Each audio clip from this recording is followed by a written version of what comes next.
Rituj, this show has begun. Rituj! Dude, guys, come on, yeah. Tell me at least, yeah. So, Kunal, dude, who are you? mean who I am. Let me rephrase that. Right? Tell us about your journey.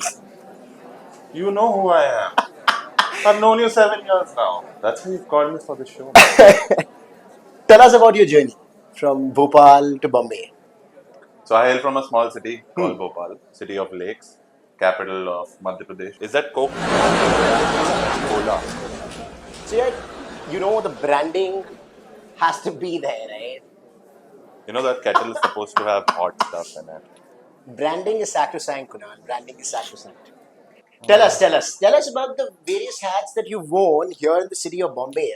You've had a very illustrious 7 years until now. Tell us about it. Talking about hats, I've worn all hats possible, from a builder's, construction guy's hat to a regular commoner's hat Oh, to a fedora. oh. Tell us more about when you came to Bombay. How was it like? Uh, tell us about the various jobs that you did while you were in college. Tell us a little more on that. So Bombay is expensive, guys.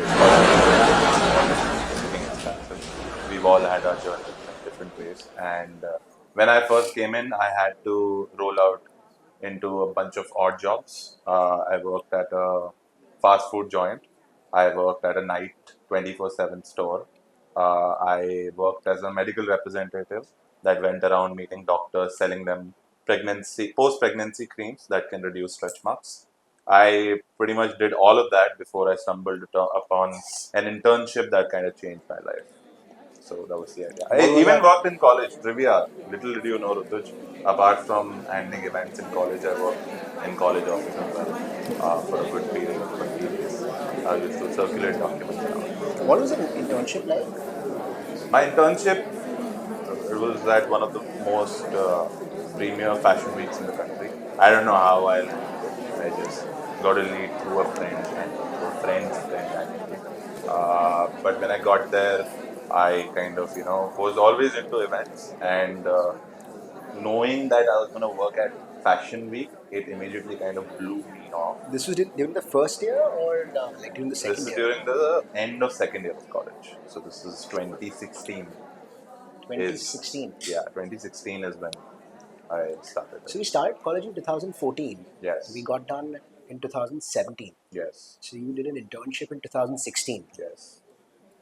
What was it like? What was it exactly?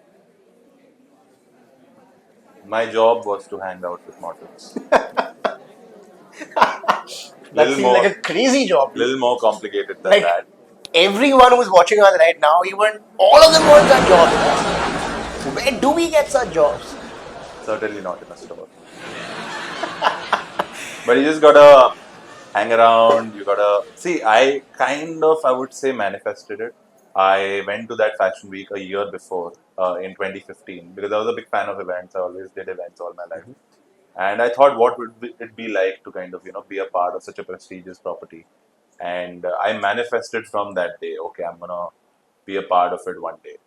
Not as a model, clearly, but as a part of a core team that can drive it. Why do you say not as a model? Like when I met you for the first time, I vividly remember I walked up to you and I asked you that, Kunal, man, like, hey, do you want to play a game of poker tonight? While you showed me your checkbook, yes. Well, I thought of you as a guy who's, just flown down to India, who stayed somewhere in the States, who's just come to India, and, who's like a baller of a person. You certainly a baller who must be playing cards in the night and all that. But bro, you just give me a look. Like you look down upon me like this. What was that, dude? Can you do it in the camera the way you looked at me? You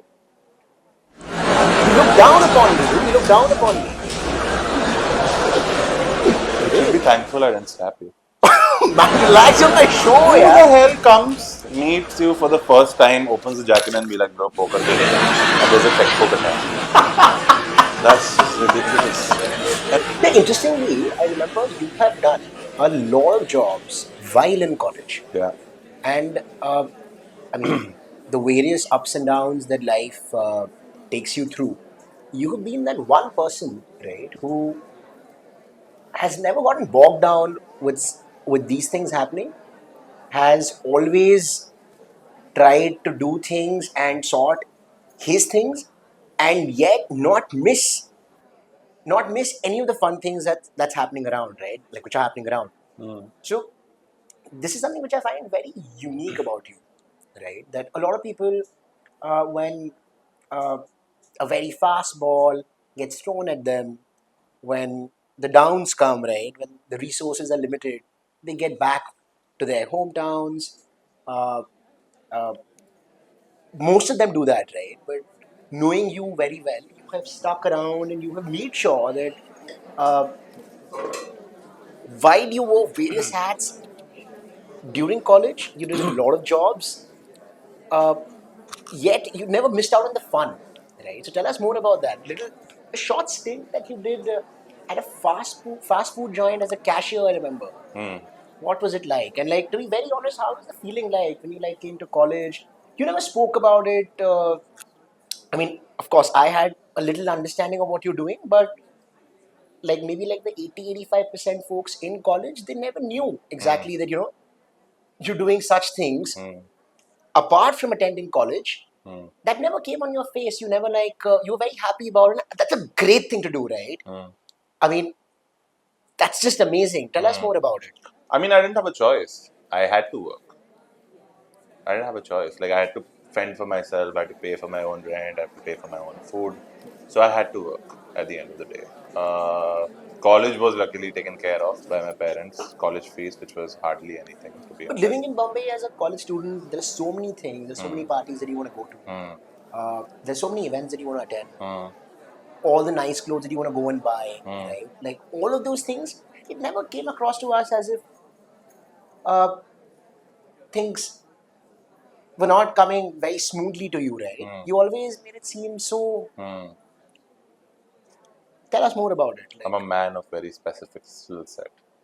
That whoa, includes. whoa. So, like financially, like I mentioned, I didn't have a choice. But I'm kind of a fun person myself. So I was the. You said I never missed out on the fun. I would say I was the fun that people never missed out on around me, if that makes sense. And luckily, I was into events and I did freelance into a few events even then, while I was in first and second year of college. So I kind of enjoyed also, kind of, gate crashed into free parties. And like you mentioned, I used to look better looking back in the day. So I got invited into a few You're a parties very as good well. looking So man right now as well. thank you. I was actually. So that was it, man. Like I managed to still have fun. And clothing, let me tell you guys, you don't need money to dress up really well. There are influencers all over now, social media, that can guide you on how to look the best in the money that you have. And there's a concept called as thrifting, which will make you look great in lower prices. In fact, I'm gonna go ahead and talk about the fact that this jacket that I'm wearing, is it looking good, Rituj? Very good, yeah. Yeah, Very good. it's for 600 rupees. $600. Yes, I bought it from a thrift store in Bandra. $600 was this jacket. Yes, sir. It's an old Levi's piece from about 15 years ago, still in mint condition. And Wow. I was quite lucky that I got my hands into it in my size, which I usually don't. Amazing, man. Actually, it's a very important point that you made. You're saying that you don't need to have a lot of money to buy good clothes. Do you stand by it? Yes, definitely. I go around thrifting for myself. Pick up old shirts, pick up old jackets, pick up old loose pants, which is in more or less in trend right now. Of course, you have to invest something, but like how people have glamorized the fact that you have to wear brands to make friends, where we're not in Delhi. This is Bombay. You can get away with it. This very famous quote which has been doing the rounds since quite some time. It's by this American costume designer called Edith Head, which says that you can have anything that you want if you dress for it, right? Like I mean, does it work like that? Like if you dress up really well, you get your things. It does work mean, like that, but You get things the way you want, and like things. yeah, but you got to take these things with a pinch of salt. Like,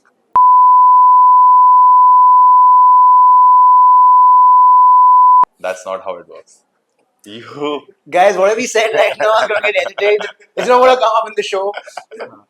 Go on. no, but yeah, definitely. Dressing's actually a big part of your personality, and it kind of communicates the way you are from first go. Because what a person, when you walk by a person, what does he or she look at? He or she or they look at the way you dress, right? Your face, of course, and what you're wearing, and that kind of creates an immediate perception of how you move as a person. Like if you're wearing something like a relaxed shorts and t-shirts to a college, thank you. Go on, go on, Like if go you're on. wearing a relaxed t-shirt and shorts to a college, that just makes you come across like a cool person, like relaxed and chill. And what you used to wear in college, which was formal pants, shirt, and bloody loafers, it just come across as, I'm not gonna say it actually. It came across as something which I'm not gonna talk about. But here we are on your show 7 years later. We're still friends. I think we made it, Rituj, despite of what we wear, despite of the obvious difference in clothing choices that we have. Man, this looks quite elegant, dude. Like, come on, yeah. Look at myself. Like, I'm wearing a nice coat. I'm wearing a branded shirt, which so nicely shows my logo. Mm, pretty well fitted, also, I must say. Come on, yeah. Like, Mm, you gotta give it to the man, been yeah. working out, been Woo! working out. Yeah, I've playing the been part, working out. I've been playing the working part out. of a host, I've been working out every single day. playing the part of a host that serves cola through a kettle. Very good. Cool people, you know. I wouldn't know. Dude, like, did he just yawn right now? Come on, man. Like, everyone, I repeat again, everyone who comes on the show should be so pumped, right? So pumped that the audience who's watching in turn should get pumped. And you're yawning on my show. Like, come on, dude, yeah. You heard about cold showers? I know what shower means. That's alright. You heard about cold showers? I know what cold means.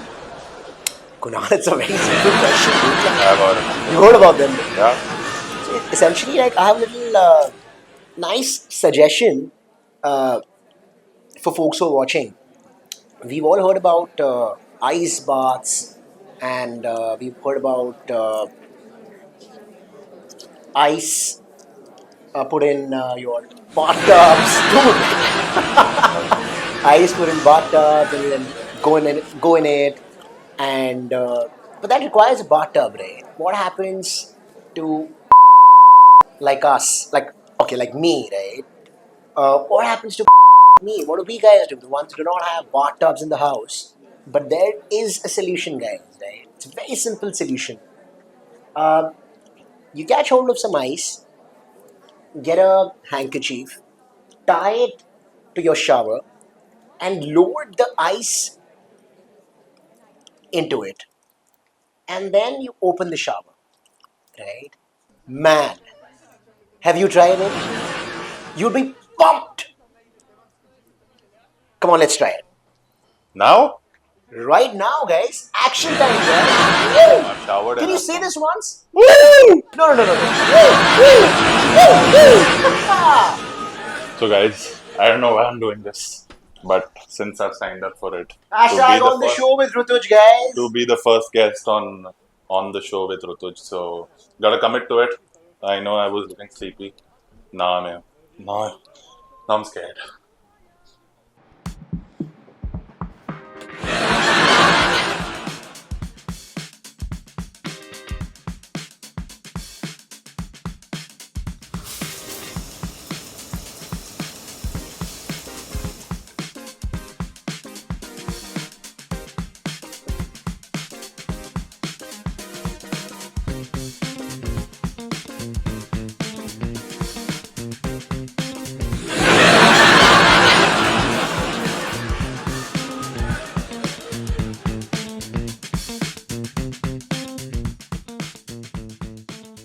Kunal, how do you feel? Yeah, like, do you feel pumped? Do you feel more excited? Do you feel the energy in you right now? All I want to tell all our friends and families and colleagues and everybody who's ever wondered where the whoo came from was the cold shower. So, guys, some secrets have been revealed. So, be it. What are your unfiltered thoughts? Hmm. Like, be as candid as possible. I mean, of course, like with one episode, you may not be in a position to answer, but I would say absolutely, man. Like we were talking about manifesting just some time before. Manifesting makes you automatically move towards your goal faster, makes you do what you want to do. I have manifested uh, for me myself to be here in whatever limited capacity I'm existing in. I've manifested it all my life and I've achieved it. And now I'm manifesting bigger things. So I would just say that, like you rightly mentioned, if you don't wait, you get there faster. see, there Yeah. we are. Uh, Coming back to our conversation here. So, Kunal, what event firm is this exactly? So I represent this new age entertainment company called Gently Altered. We're fairly new. We started about 2 years back. That's when I joined in. But we are a group of creative individuals that kind of try keeping up to date and stay ahead of the curve. And our job is basically to be a one-stop solution for any brand to activate a consumer activation, to initiate a consumer activation. So, for example, a brand comes in with a problem statement that they want to be perceived better by the consumers.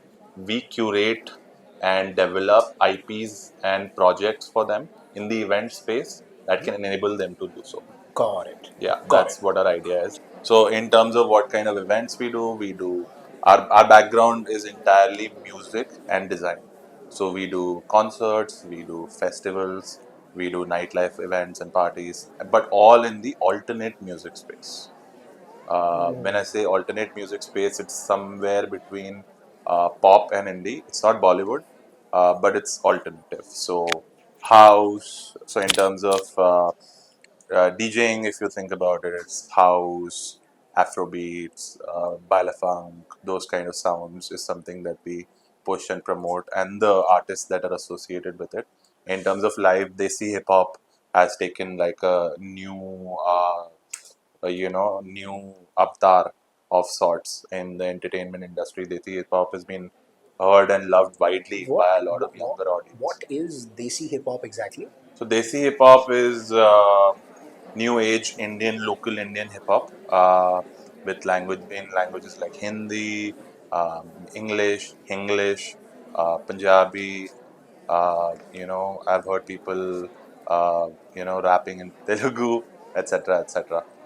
So it's basically anything that comes out of India in Indian languages and kind of just tells about a larger narrative of our society.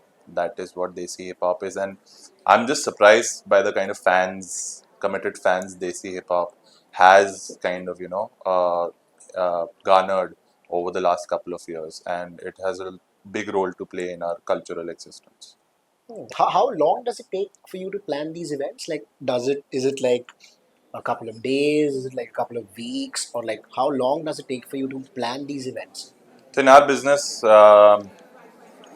we appreciate as much time as we can possibly get to plan an event, but as you already know after working with clients and brands that uh, sometimes you don't get it. So we have planned events that have ranged from 7 days of planning and then execution on the eighth day to say 30 days of planning and execution on the 31st day for larger events. So Got it. it So all depends on scale. essentially, broadly, you can say about 7 days for like uh, smaller events, and Yeah, maybe like 20 to 30 days for a large event that correct, happens. correct. Got it. But in rare cases, we've been kind of pushed to do larger scale events also. in a period of 2 weeks, where we have pulled through somehow the years. It's a lot of stress, but we've made it happen. So I'm glad to have a good team that can enable those things. Also, like from my understanding,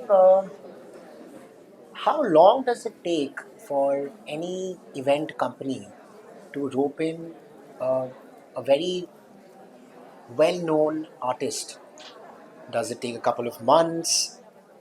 Does it take lesser than that? Like, if you could help When us you say understand. rope in, do you mean managing them or? Rope in the sense you have no association with them until that time. Hmm, You want to go up to them and you want to ask them whether or no they would be keen hmm, on coming for an event, hmm, right from establishing connect with hmm, their managers, their team, hmm, to actually signing the deal with that artist. hmm, A very well known one, right? Like, hmm, how long does it take? What is the average time hmm. that you Well, guys take? Rough understanding. Well, luckily, in terms of musicians and music artists in the country, we are fairly connected to almost everybody.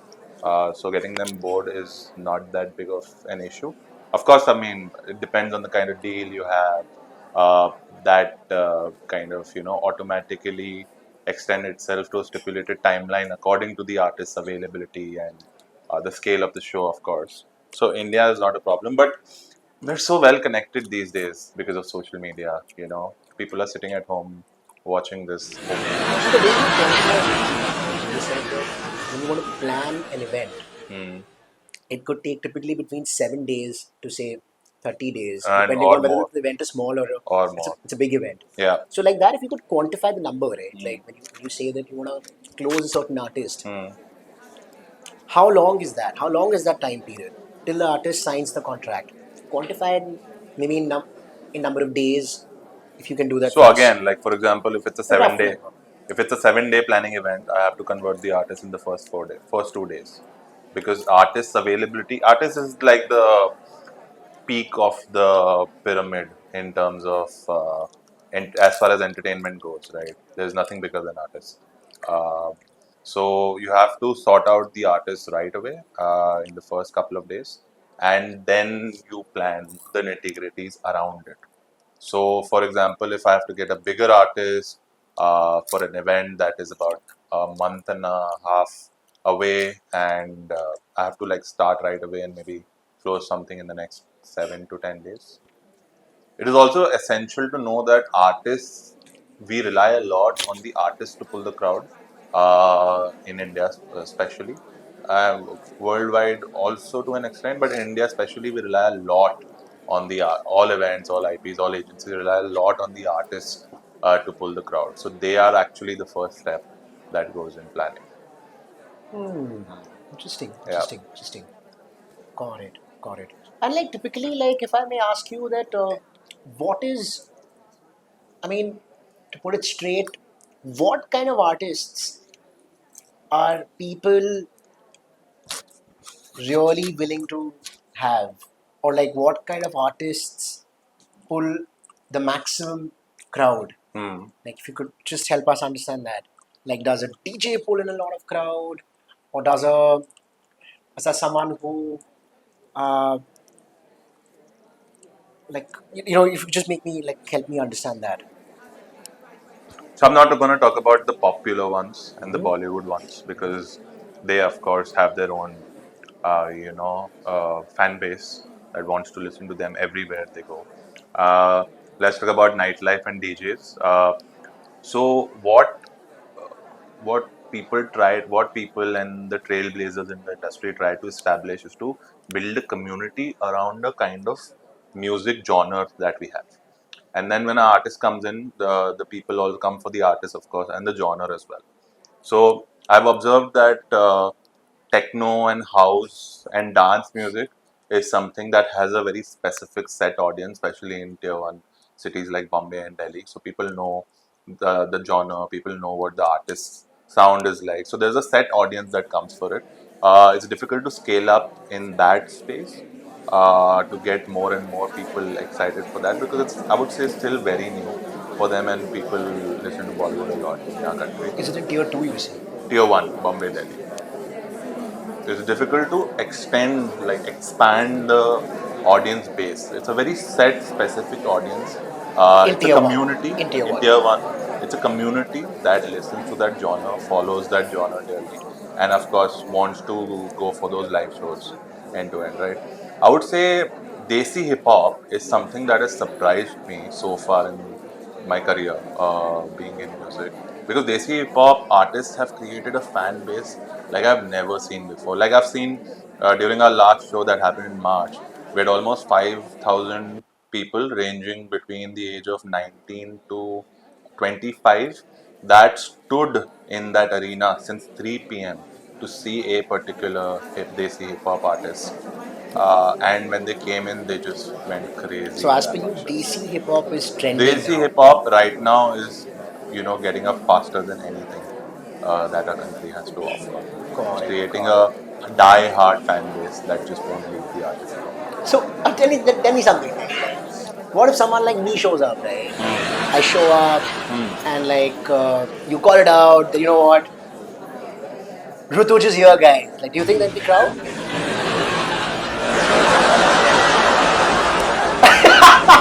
I'm actually surprised you asked me that question. But I'll just give an example. For example, if I have a show, well curated show, which involves a few artists, and if I send you before a headliner, while people are expecting a headliner to pop in and you enter, it'll be awesome if you like smelling like eggs and tomatoes. Got it, got it, got Yeah, it, got it, got it. yeah. And slippers. This thing that this fast food joint. This is back in 2014, right? Yeah, was the end. So what was your exact role at this fast food joint? I was a Dwight Schrute of the fast food joint. For many of you that know, and for many of you that don't know, like yourself, you're being very puzzled right now. I was the assistant to the cashier at the fast food joint. Assistant to the To the cashier. cashier. I Not wasn't. even a cashier. I was not the assistant cashier. I was the assistant to the cashier And this was a role that you did in 2014 when you were in college, when we were both together in college. during college. Yeah, I did the night shift there from 8 p.m. to about 4 a.m. Yeah, 8 a.m. to 8 4 a.m. p.m. to 4 a.m. Pretty taxing profile, yeah? Yep. And what are the kind of money that you made, if I may ask? So I only worked there for about a month and a half before I got exhausted. Because I was managing college, I was doing this, looking for some other job and avenues to earn some money. It was about 7 grand a month that Got time. it, got Yeah, it. 8 a.m. to 4 a.m. 8 p.m. Like 8 p.m. to 4 a.m. It was 8 p.m. to night 4 shift. a.m. Yeah. Got it. Got it, got it, got it, got it. Is there any incentive structure for these kind of roles? The only incentive I got was I could eat a burger and as many fries as I wanted at the end of the day from the leftover stock. Oh, like Yes. that. Yes. And in general, it makes me wonder, uh, are majority of customers sweet to the staff? Like, if you may just highlight some points, or like if you can tell us general customer behavior toward the staff at these fast food outlets, fast food joints. So consumers take fast in fast food very seriously. They don't want to wait. If they made to wait for more than uh, 10 minutes to get a burger because of the high standards of serving of these fast food franchisees, they lose their shit sometimes. And I used to deal with a lot of night mongers that included stoners, people that worked in the BPO, people who were ordering food at home. Those some of them were most of them were actually usually sweet about it, but they didn't like to wait. Didn't like to wait. Yeah, Got it, waiting got was it, a big got issue it, got there. it. Like, do you also see some customers giving tips at these fast food joints? No, doesn't work in India. Got it. Unfortunately, I was hoping it did, but it doesn't. Kunal, you have been a part of the core team of uh, one of the most prominent fashion weeks of the country. 7 years. Oh, 7 years, yeah. Tell us more about it. Like what I understand as a layman is that it's like a platform for fashion designers to showcase their collections, right? Like just Hmm. throw more light on Hmm. uh, just throw more light on this. Hmm. It's exactly that. Fashion designers create about 3 to 4 collections a year, and we at Fashion Week used to extend the platform to them, where they just have to get their clothes, and everything was organized by us to showcase their stuff and their collections at Fashion Week. So we used to get the models, we used to make the noise, we used to do the production. We used to arrange for everything that you can possibly imagine. Uh, and the IP in itself is a huge, event in the country, and it's very prominent. It's been around for about 20, 22 years. My role specifically in the 7 years that I was a part of the company was to manage and activate sustainability initiatives. Um, so when I talk about sustainability initiatives, things and fashion that is better for the environment, better for the planet, better for the people that are living in it, is something that we used to consistently look at. We used to curate designer lineups that are working in the sustainable fashion industry, that are creating fashion and clothes that are better for everybody. That's what we used to. Got it. Like when you talk about sustainable fashion, right? Hmm. Like for the audience, right? Hmm. Like someone who's not at all aware about this term, Yeah. what does it exactly mean? Hmm. So I'm going to take the to the root of it. We basically oversee the impact that fashion has in this world. Okay, fashion is the second largest polluter in the world after oil. Yeah. So each and every cloth, each and every fabric or cloth that you wear and then you wrap yourself in has an impact on environment that many people just don't either know of, or they ignore, or they overshadow. So that's where sustainability in fashion comes in, where there are people in the world, there are companies, brands, designers in the world that are making clothes that are better for the environment. It's as simple as that. So when I say something's better for the environment, the best example that is very relevant in India is a organic cotton. A cotton basically that requires less water to make versus conventional cotton, and also khadi, just solely because of the process that how khadi is maintained.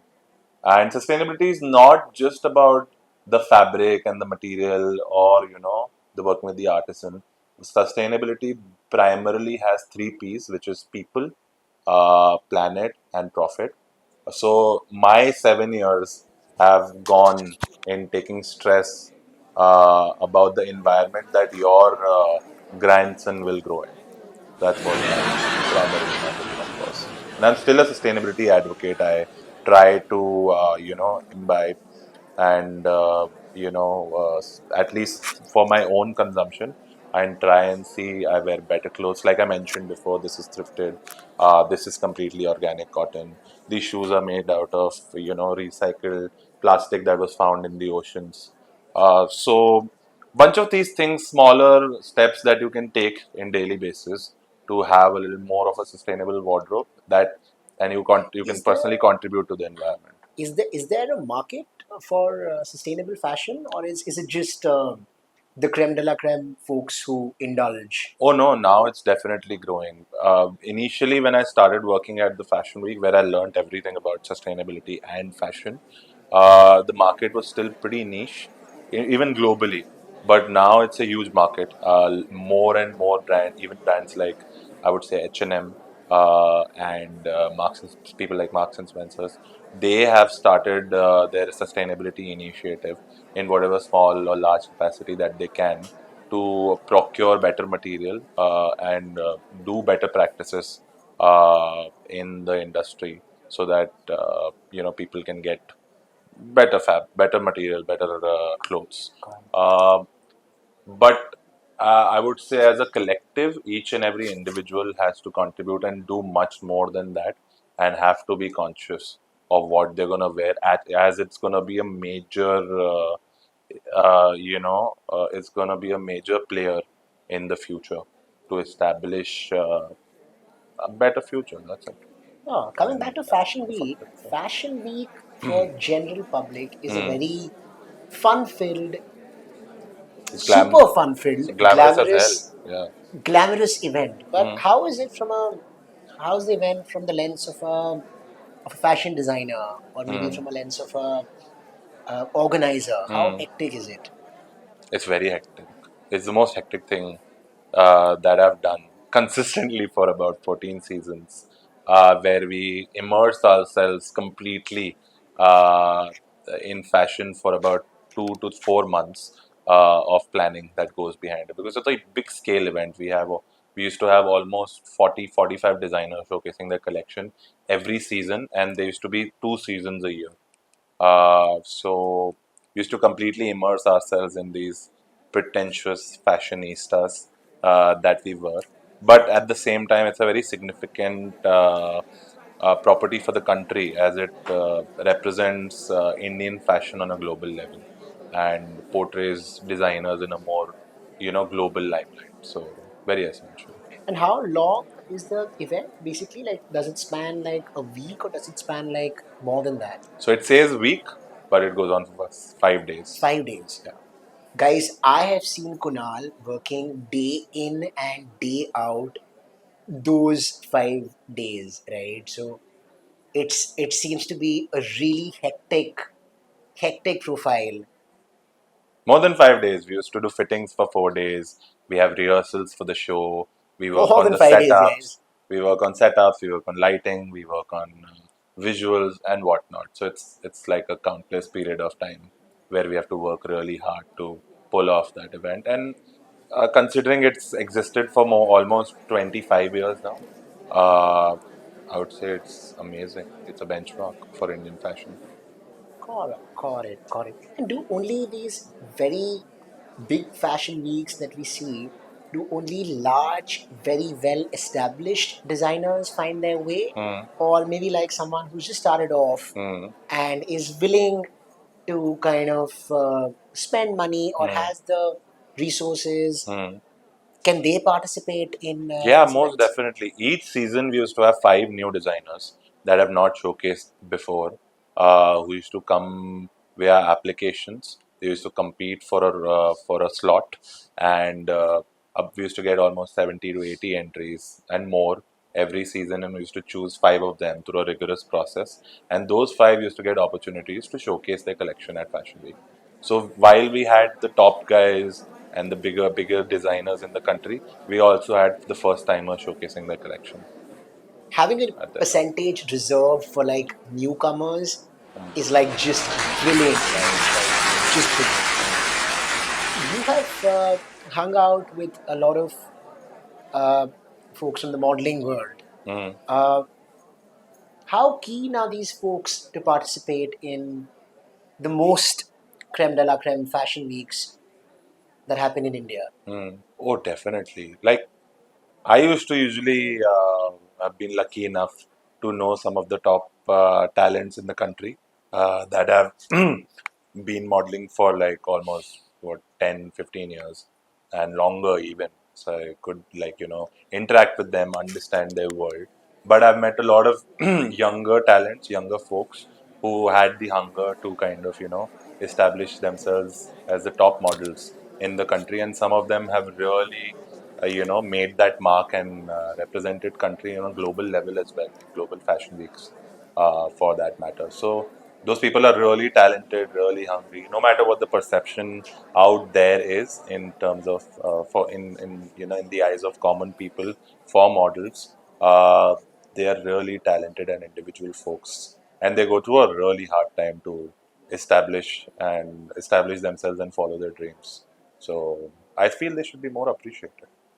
Mm. Interesting. Someone who's just started off Mm. in the modeling world, right? Mm. Uh, how long does it take for them to work with these designers? Do these designers sign them up at a drop of a hat, or like Mm. do they take their own time?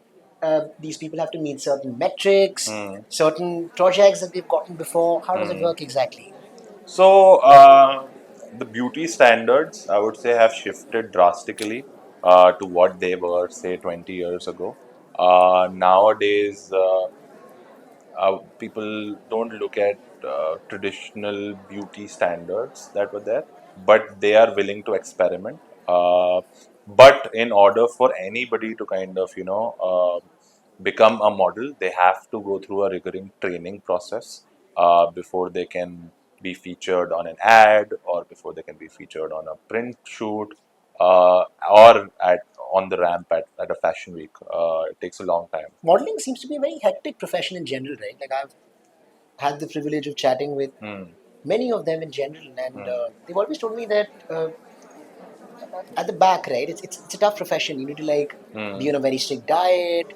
You can't strict exercise schedule, and it goes on, right? It's a tough profession, is it? No, definitely. Modeling is one of the more tougher professions I've seen in the entertainment sector because A is just the perception around the country of how common person thinks of a model when it comes to their head, and also the high standards that fashion has established in the country. So they have to, like you rightly mentioned, they have to maintain a diet, they have to keep up with working out, they have to constantly work on their personality, on their walk, talk, how they eat, how they look, how they sit, how they talk, everything. And the most important part, right? They have to wear a smile no matter how their day is going, Hmm. right? They have to continuously wear it.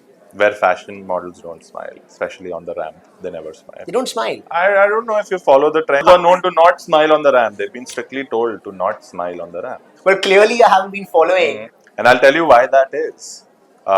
So, if you see all the luxury brands in the world, you'll see models being very serious in the ads. You must have observed it. They're all like, they're giving this smug look. You know why that is? Why is that? They just want to look down upon the consumer. Like you practically can't afford this clothing. That's why the models are being told to be smug about it. And the smaller brands, the more retail friendly brands, the models are smiling and being chirpy about something in the shoot. So that is because they more want to make consumers feel more included in the narrative. So if you go around seeing an ad for a luxury brand versus a retail friendly brand, you'll observe that. Ah, interesting insight, yeah. Interesting insight. Guys, I think Kunal needs another cold shower, I think, yeah. Kunal, do you want to take another cold shower?